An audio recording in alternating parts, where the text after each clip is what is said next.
This recording is protected by copyright. No part may be reproduced without the prior permission of the University of South Australia.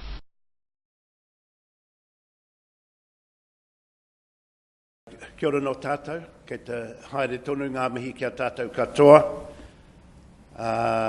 Tuatahi, kei te haere ngā mihi ki ngā tangata whenua o tēnei rohe, kia Gānma me e rātu o ngā iwi Ngarrindjeri, huri no o tēnei whenua. Hoki mai kia tātou e ki nei te hunga ora ngā tangata. Nō reira ngā mihi kia koe Lewis, kia kitea a koe anō, kia koe Trevor mō o kupu hei whakawāte e te huarahi kei mo i a tātou. Muri iho ngā professors, Professor Jacinta mō o ngā kōrero,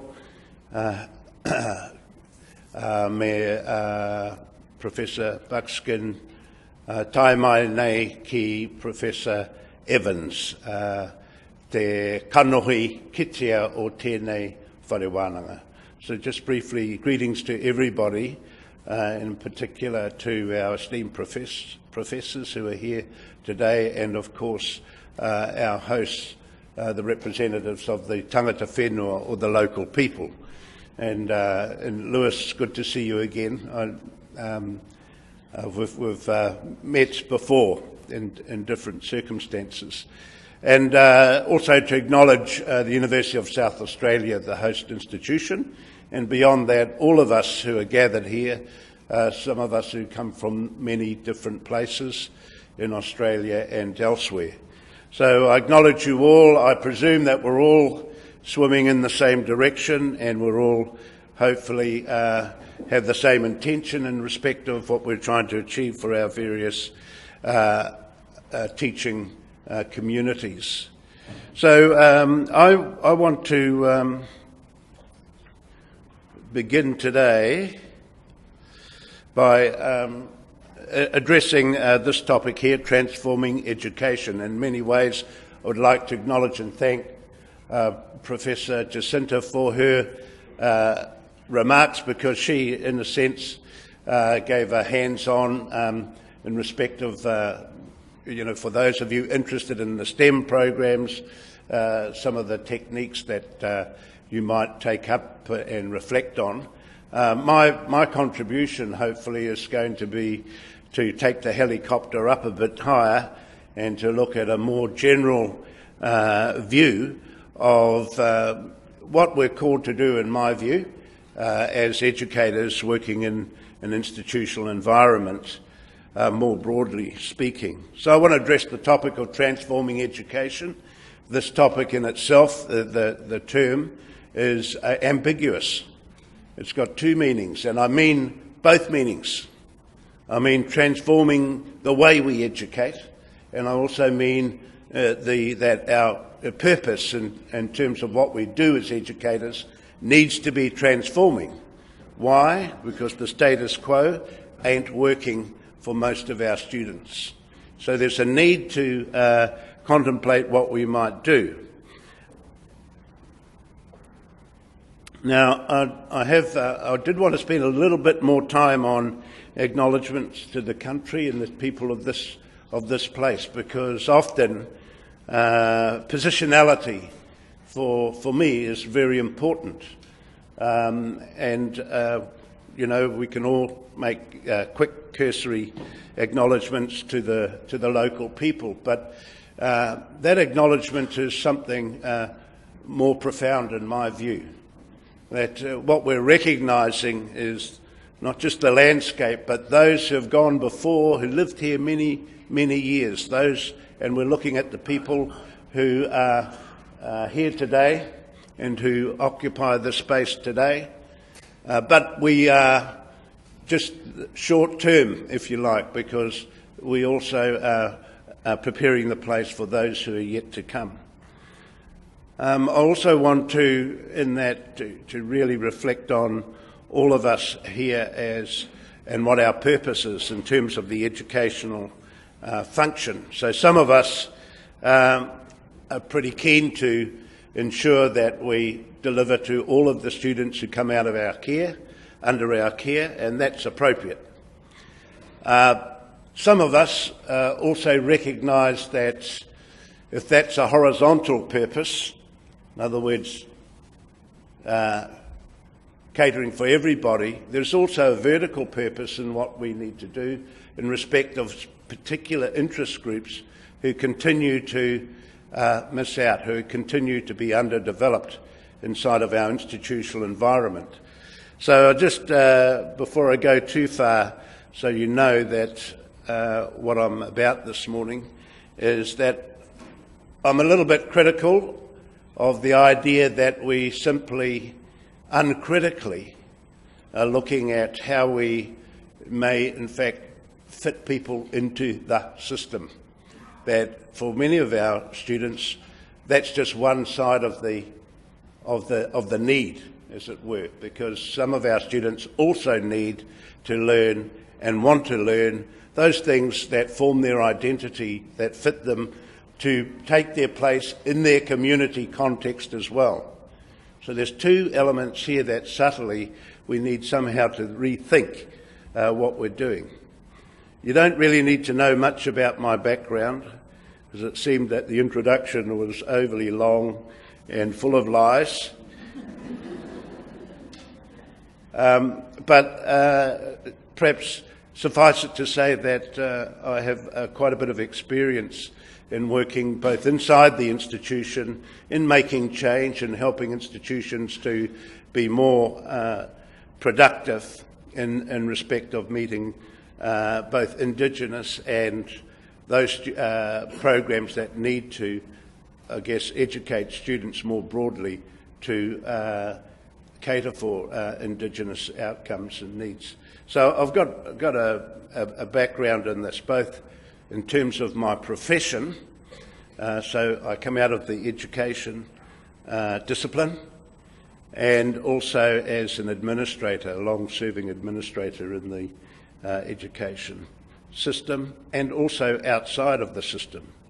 And so Whare Wānanga o Awanuiarangi is an alternative Indigenous higher education institution. So what I share today is simply where we are up to in our struggle, what we've learned so far. I'm not bringing this and saying this is what you should do here in terms of the responsiveness, simply sharing, as I say, where we are up to. I talk about a model or some models, but they're not necessarily the absolute answer in that sense, and you will need to think, reflect and pick your way through those things that are relevant and that can possibly be taken up by you if they're helpful. And of course there are some things that are pretty unique to our neck of the woods. So, and we need to understand the difference in the sense of our cultural context out of which we come. So I want to just say that we have share a lot in common with Australia and New Zealand, so, and particularly our cultural nuance that relate to our Indigenous peoples.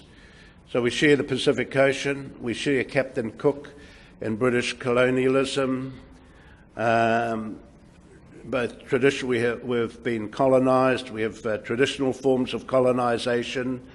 The missionaries did it to us, the schools did it to us, the public, the state did it to us. And we've got new, what I call new forms of colonisation, which are not often recognised.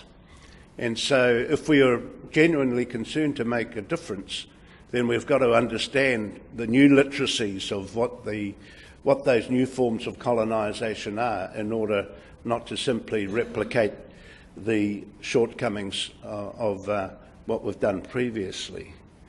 And we share the erosion of our languages, knowledge and cultures, and we still suffer from high and disproportionate levels of educational underdevelopment. And I use the term underdevelopment quite carefully here, because I don't want to say underachievement, because it's got certain connotations, but underdevelopment is, I think, a much broader term which locates causes and so on in different places that I think we need to be aware of. So we come from the Pacific. We share Captain Cook, and I could go into a story about the death of Captain Cook and how that was represented in the Hawaiian history and the cultural reinterpretation of that history, which is a totally different version. That's all. So I'll just say that without going into the detail of it. But again, we're starting to see here how history is socially constructed in a curriculum and how that's represented. It's an issue that we can reflect on. And of course, the early explorations of Captain Cook brought a group of scientists who renamed our landscape, renamed our world. It was already named. We already had terms for our plant, fauna and flora and so on. And we were given new names that sort of conformed to the Linnaeus sort of framework, and everything was linked and put on a big genealogy of life, including humans, of course, and I don't want to go into that because there's significant history related to where Aboriginals and Māori were on that framework of the people and being, if you like. So I come from a tribe called Ngāti Porou. We're the whale people. This gentleman here, who's my bodyguard, in case I say something really annoying, is from that tribe as well. But in our tradition is we came to New Zealand on the back of a whale. Recently I've been in Alaska, and they have whale traditions in Alaska, and they're very different from our traditions. And so up there, much to my dismay, they catch whales and they eat them. They gather them for food. They're allowed to take 20 whales per year as part of their traditional food source. And as a whale person who believes in the totem of the whale, if you like, I have to accommodate that. And I'm just sharing the story about different cultural perspectives and backgrounds, and the need to appreciate that people in their context live very different cultural existences. So here, again, I won't go into the detail, but they have a good day hunting whales in Barrow is like 4 people in hospital and one whale landed, sort of thing, you know. Obviously, there's a cultural difference around levels of pain as well, because you wouldn't find any Maoris going near it. We're going to get hurt. So why is transforming education important for us? And, you know, for us in New Zealand, that we won't have a sustainable social, economic and cultural regeneration of our Indigenous communities if we don't have a prior or simultaneous education revolution. And I think we really need to appreciate that link between why we're educating and what the outcome is to a greater drive in terms of society, where we're headed as a society in terms of every person being able to live their best life and have the best opportunities as part of a broader collective vision of society. And sometimes we forget about that vision because we're busy doing this in the institutional environment and shaped by our institutions. Right, so you know that the ambiguity in that title is intended. We need to think about a balance between self-development and external development. In other words, not being patronising about what we're doing in the sense of that we're developing these poor Indigenous people over here. That there is that many of the Indigenous groups have aspirations for themselves about what they want from education. And I again make that distinction between what I call horizontal perspective and vertical perspective. That different groups in education have aspirations that are their own particular needs. The horizontal perspective is our collective societal view. And often we bring that horizontal perspective to us, and it's embedded in our current love affair with the market-led economy, where we talk about, so the ideology of the market-led economy is built on we must treat every Australian exactly the same. It's got that notion of equity in it. We cannot afford to treat one group of Australians or this group here differently, because the idea here of equity is that we're all the same. And of course this is called the level playing field ideology. And what happens is that it's simply, when we say that we treat everyone the same, those that are disadvantaged remain disadvantaged. The gap remains, and we're reproducing, if you like, the interests of the dominant, those who are already privileged by their dominance in society. So we need to sort of understand these kinds of things and to unlock them a little bit. So self-development is important from my point of view in terms of, can we give the tools and the expertise, allow those who are most affected to come up with some of the answers themselves.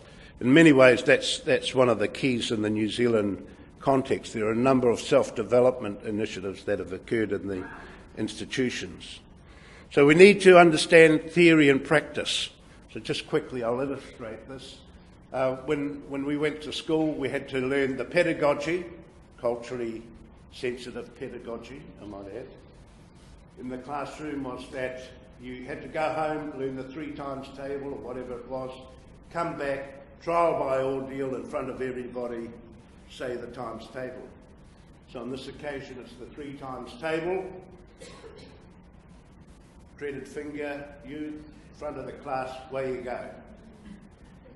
3 1s are 3, 3 2s are 6, 3 3s are 9, 3 4s are 3 5s are and before it could go much further, the teacher said, "Stop, Smith, what do you think you're doing?" And as quick as a flash I said, "Look, sir, I mightn't know the words, but I know the tune." Now this is a really important Indigenous story because what I'm alluding to here is the necessity that we need to understand both the words and the tune about what we're doing. And often when we're in this, engaged in wanting to make a difference and to make change, we're doing the words, we're doing a bag of tricks, we're plucking out ideas and doing them, but it's disconnected from, if you like, a theory of transforming, a theory of change, and what the big picture is that we really should be working towards. And so when you're pulling out a bag of tricks, it's very short term. So I'll just leave that with you. In fact, when I went to school, we were taught the periodic table and the calcium carbonate story by a Māori science teacher who used to teach us these big long songs. So we had to learn, calcium carbonate, Ca, CO3, I think it is, and then chalk, limestone, marble, and all of these things. And so at exam time, when we came to do the exams, you could hear people go when they were doing their... But it worked. It was, if you like, a pedagogy. The other point I'll say is that we need to think about what we call a 360 intervention, that our change is not simple, it's not just one-off projects, but often we need to engage with many projects simultaneously. And so too often the policy framework is designed, built around a sort of human development thesis that we mature change through the system with age. You grow change, as opposed to where we've got to now in New Zealand is we're not just simply growing change through the system. So it's not, let's put 20 million into early childhood education and that's what we're doing. It's change in multiple sites. We're starting with intervention, with doctoral programs, with early childhood, with curriculum content, with something else. It's multiple elements going off and connected simultaneously, and not just getting caught by doing one-off projects that while we've got our finger in the hole in the dike over here, and the water's pouring through, we put the water's coming through 20 other holes, and we're drowning. So we need to, if you like, to have these simultaneous responses to how colonisation is impacting on us, how we might engage with real change. So I'll move on because so again, I just want to say that in New Zealand we're different. Understand that. So I'm not saying this is what we should do in Australia. We're about 4 million in our population, about 15% of our total population. We've got a treaty. We're around 45 recognised tribes. But our situation of social inequality, social and economic inequality is pretty dire, and we're only making progress in one area at the moment of 21 indicators, which is participation in tertiary education, which to me says, never mind you're going down the plug hole, let's give you more colonisation. It can help you. So we've got to do something, more positively, because our students are coming to the institutions in New Zealand, but the success and the intervention component's not working. So I come from this institution here. It's owned by the tribe and built by the tribe. And we're 27 years old. We don't get any help from the government other than the fees for service, the EFT component, for each student that we take on. We have a very large graduate program. Doctoral student numbers are around about 100 doctoral students there at Awanuiarangi. And so our intervention has been built around what we call kaupapa Māori approach, which is Māori philosophy and thinking. And it's a self-development thesis. And it came out of our own projects that we developed around alternative schooling, around our early childhood movement, Hingangaroa. I won't go into it. Most of you know that preschool immersion language nests that were developed. And from out of the centre of that and from the schools which followed at the elementary level, we've drawn out some key elements from that self-development initiative. So given that Māori put themselves in charge of education, the big question was, well, what is the magic that is attracting Māori to do all this stuff and to engage in making the difference in education? Can we isolate those key elements as a transforming sort of strategy, pick up those elements and begin to apply them elsewhere in other institutional environments? And really that's what we mean by kaupapa Māori, the magic to make the difference that we've picked up and wrapped into, if you like, a praxis or a set of elements for change. All right, so when this began in about 1981, this initiative, also a number of other things happened in New Zealand, and I'll share this story with you because it illustrates another good point about knowledge. But and I was involved in this with Sir Hirini Mead, but in the sense of going around and helping him select some of the objects. He was the curator of what was called the Te Māori Art Exhibition.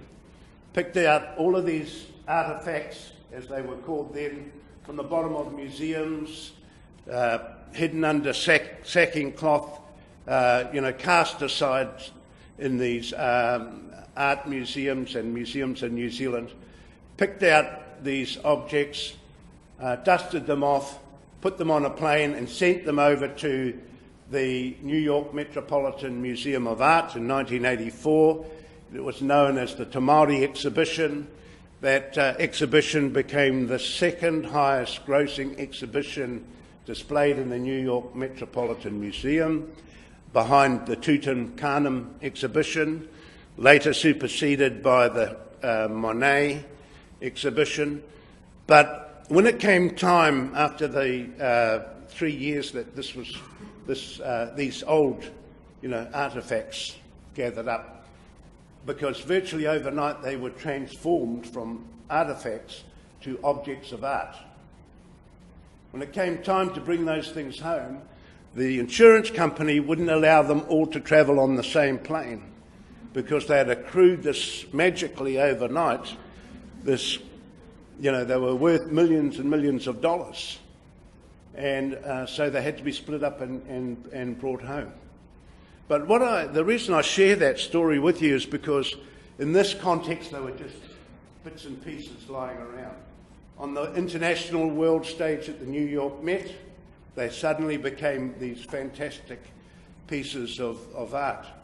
When they came home to New Zealand, there were big long queues around the art museums wanting to get in to see these things that had always been in New Zealand. So what I'm saying here, talking about, is the arbitrariness of knowledge, and how in different institutional environments we're able to shift and change what counts as knowledge.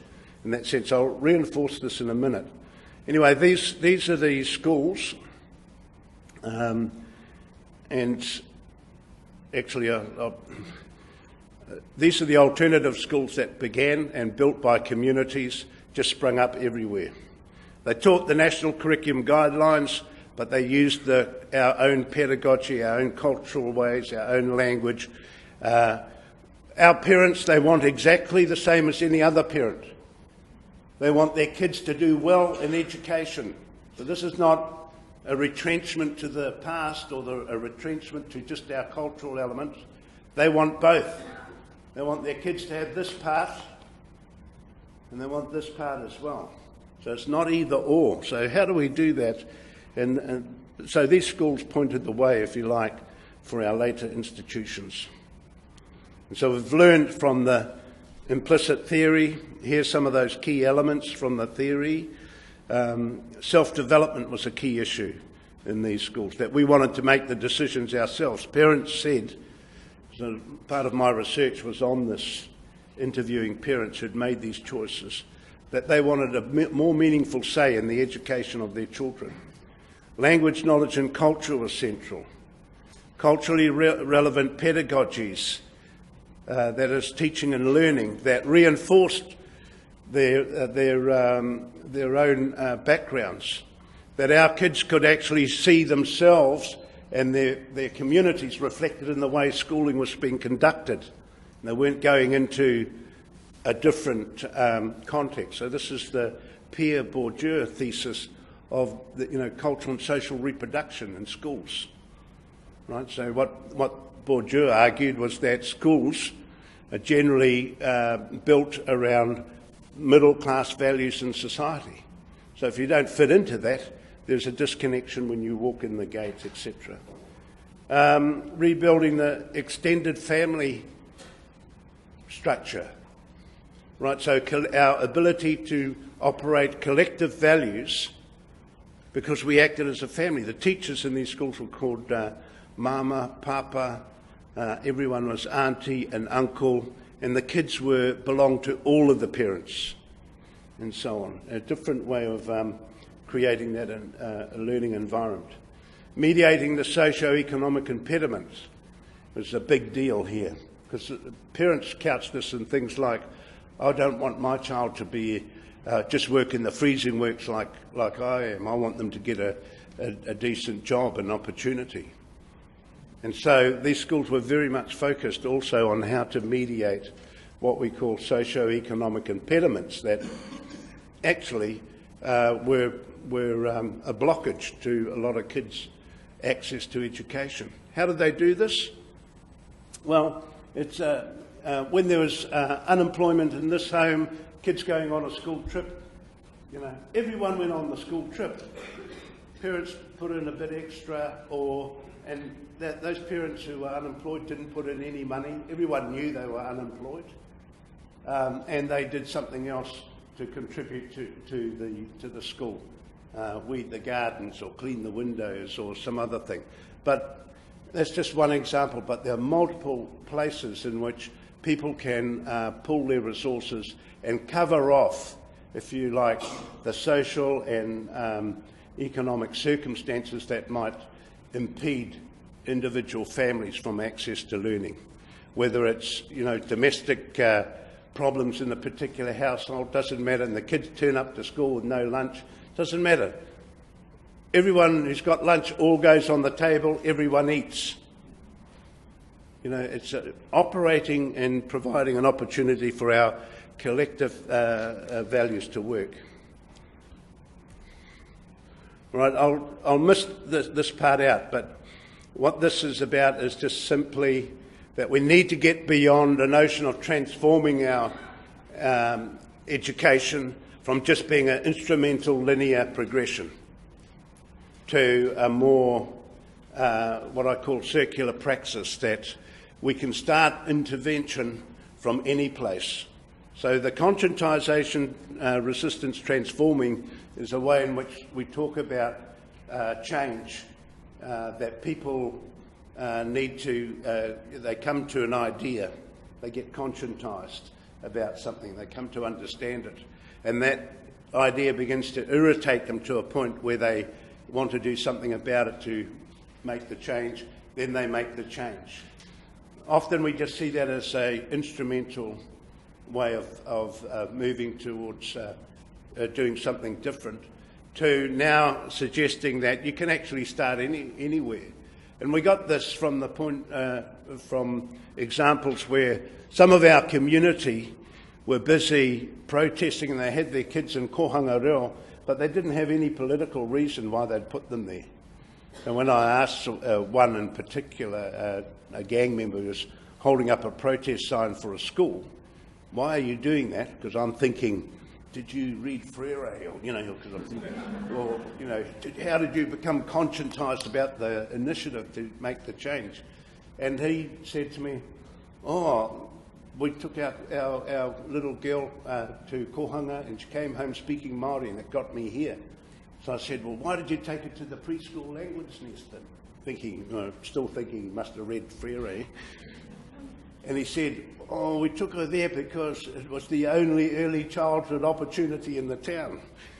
And so they took her there, and then they became, if you like, motivated and conscientised to do other things.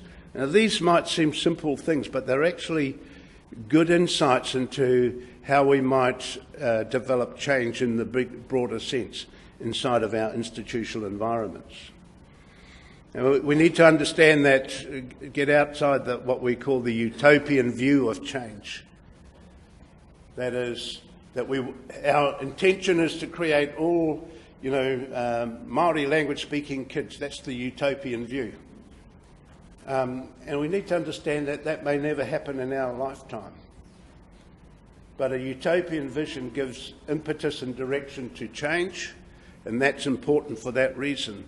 But what we've since learned from Habermas and others' insights is that we need to understand, if you just hold the utopian vision, like civil rights, like gender equity, these big utopian visions, we may never ever get there. And people keep asking, when will we get there? When will it happen?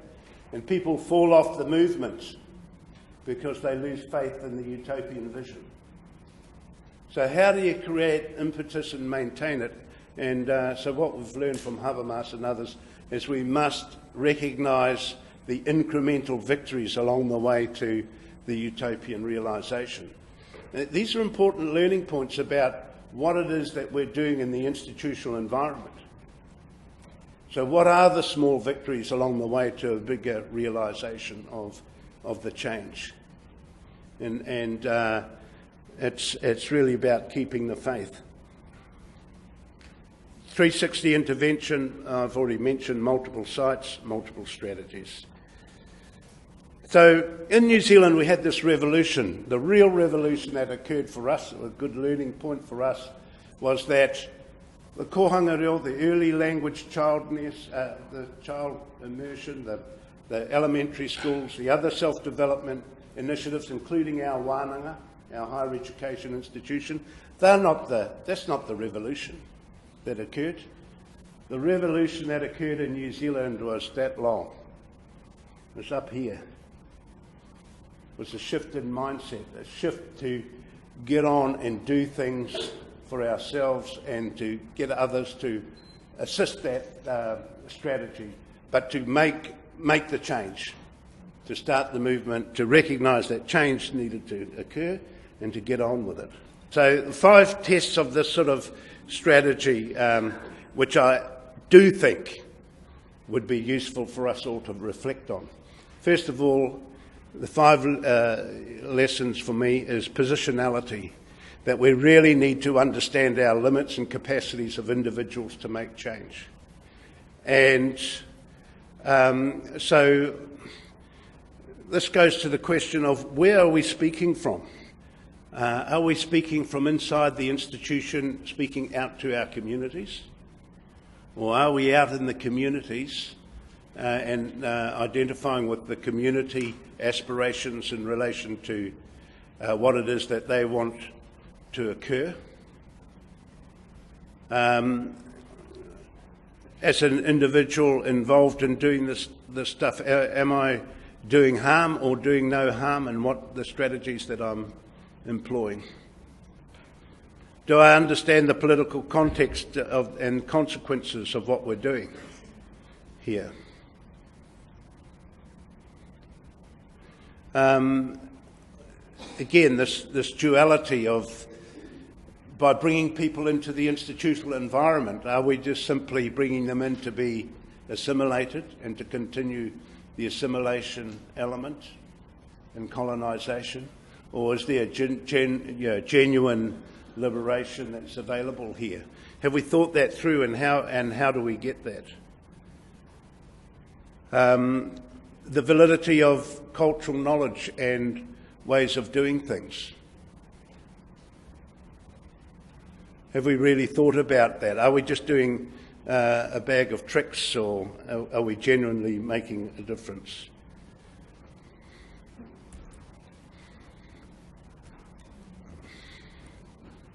Right, so I've identified a number of key issues. I'm not going to go into them other than name them. We need to develop a critical literacy. So the issue here for me is not actually teaching the cultural tricks of the trade and giving a bag of cultural interventions. To me, we should be all learning, and perhaps, when I'm dealing with teacher educators, and non-Māori teacher educators, we tried to teach them a cultural bag of tricks, and most people hated it. They felt that we were ramming cultural elements down their throats, very resistant.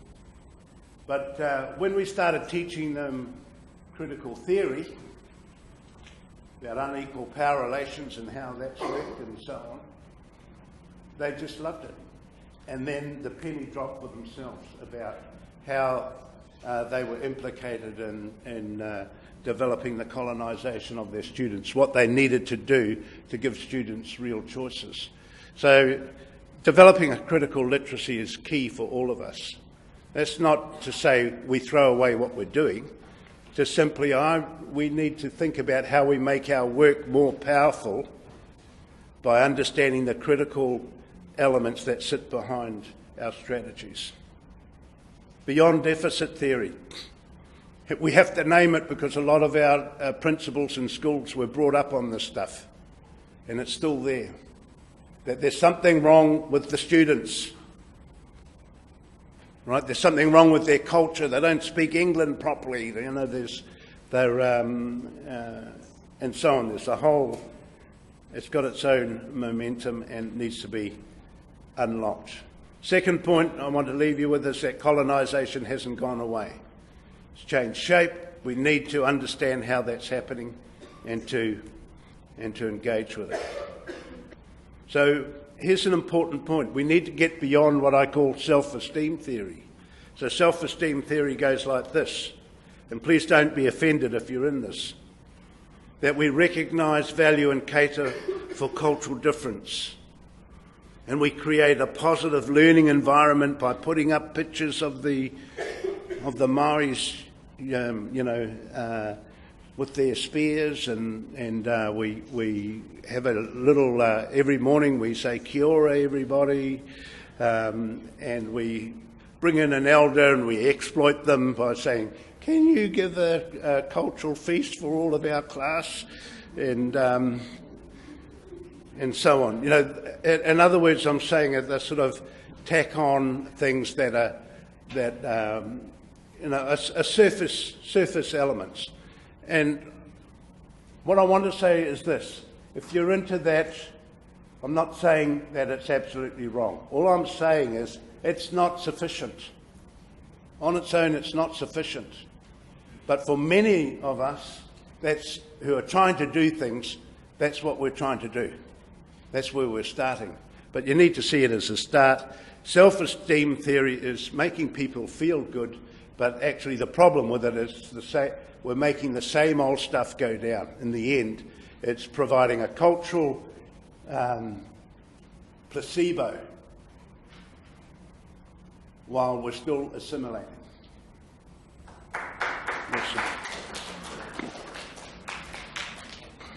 So you need to critically understand the neoliberal economic context. In New Zealand we call it Rogernomics, Reaganomics, whatever you want to name it. And we need to understand the neoliberal tensions that accrue from that. We need to, number 4 is understand the core struggle for the definition and practice of equity. And again, the Treasury uses these terms. These are not my terms. Horizontal equity, vertical equity, and distributive equity. Each of them have different meanings. One, the horizontal equity is the level playing field, and vertical equity is a compensatory form of equity. I don't think we're going back there, so we need to find different ways. And distributive equity seems to be the mediation between those two extremes. All right, so equity needs to be really understood here, because you can be equitable.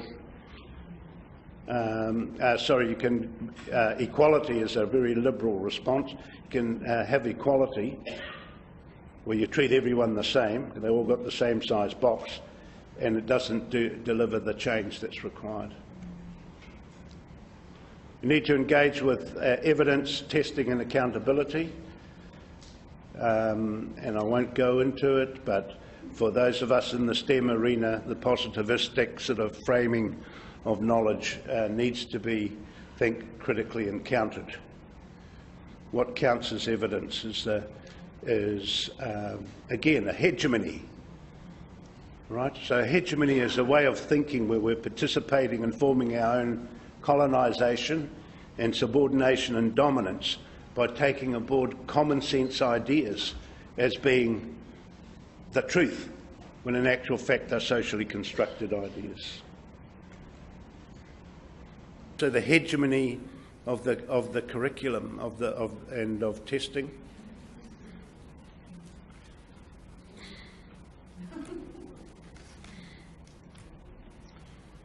Two more.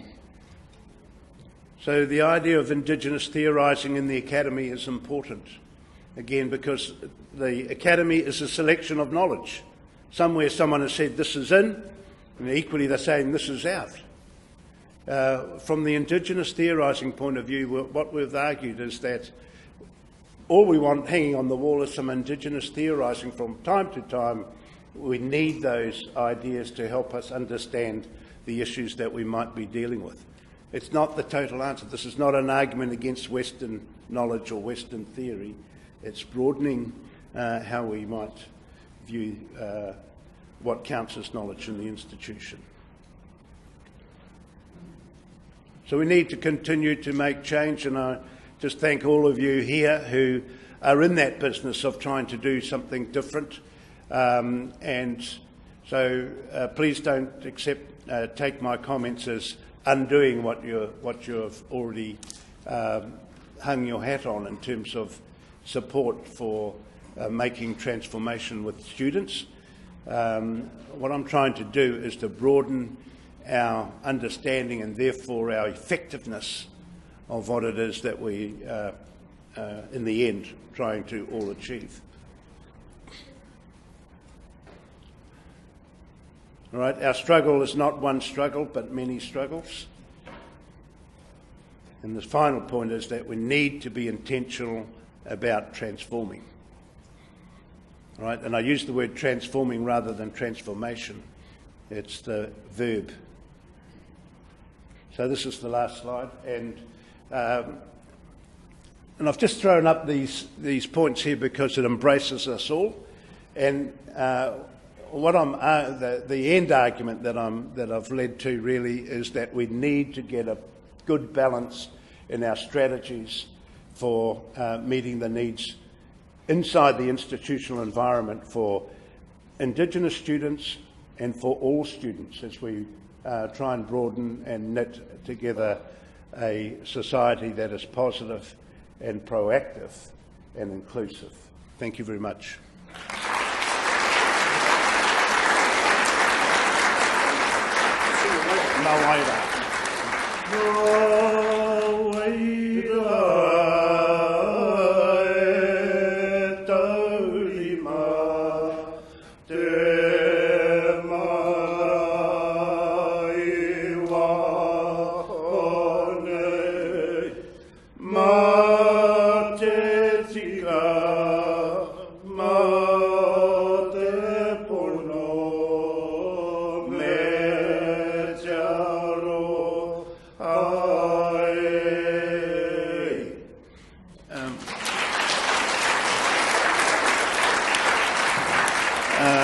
What that song says is who will look after our cultural longhouses tomorrow? Will it be you, will it be you, or will it be you?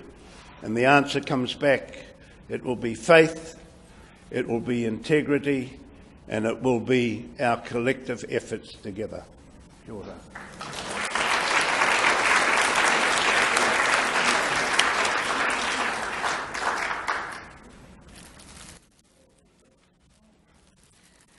I would just like, on behalf of us all, to say thank you very much, Graham. What a beautiful and inspiring collection of reminders for everybody.